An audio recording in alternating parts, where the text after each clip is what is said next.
probably for 5 or 6 years before Arjun, I just was stuck on Abraham. I just loved Abraham's life, right? And I was following Abraham, and on his, on his deathbed, he gets up to wash the feet of the guests in his house. Just stories like that,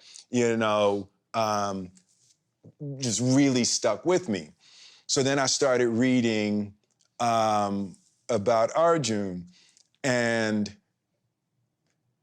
the circumstance that he was in, for people that don't know, Arjun is in a battle. His family has tripped out. He's a wonderful archer. He's the best archer in the world.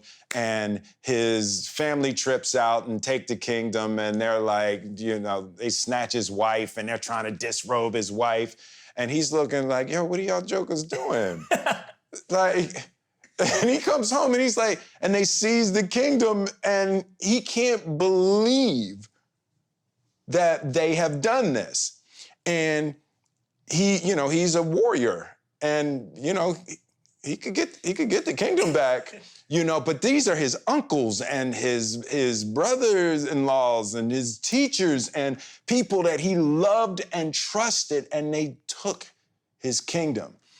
And they prepared an army, and they're gonna fight Arjuna, and he's devastated that his family and his friends and all of that for material gain would do this to him, and he's deeply pious. And they prepare an army, the greatest army that's ever been assembled, except that they don't know that God is driving Arjuna's chariot. Yeah. right? And they think they're going to tear through Arjuna, they're going to do all of this, but God is driving Arjuna's chariot, right? And even in that, Arjun, he's like, how can me killing all of my family be the right answer, right? And on the other side of that, he's like, well, I'll just let them kill me. I'm not doing that. There's no version of me going into battle with them. I don't care how wrong they are. I don't care. And as I just got deeper and deeper into that story, it's like, I feel like that all the time, right? I feel like I'm in what Radhanath Swami referred to as a perplexing situation.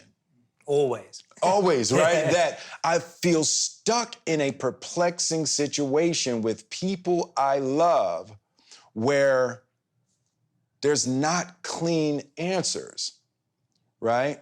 And I always feel strong enough, like if you want to fight, we can fight. I know how to fight, but how can that be the right thing, And I just really related to how the Gita handles those kinds of perplexing situations and recognizing that's what life is. You are born into a perpetual perplexing situation. And that it was the first time that I'd ever heard the spiritual idea like that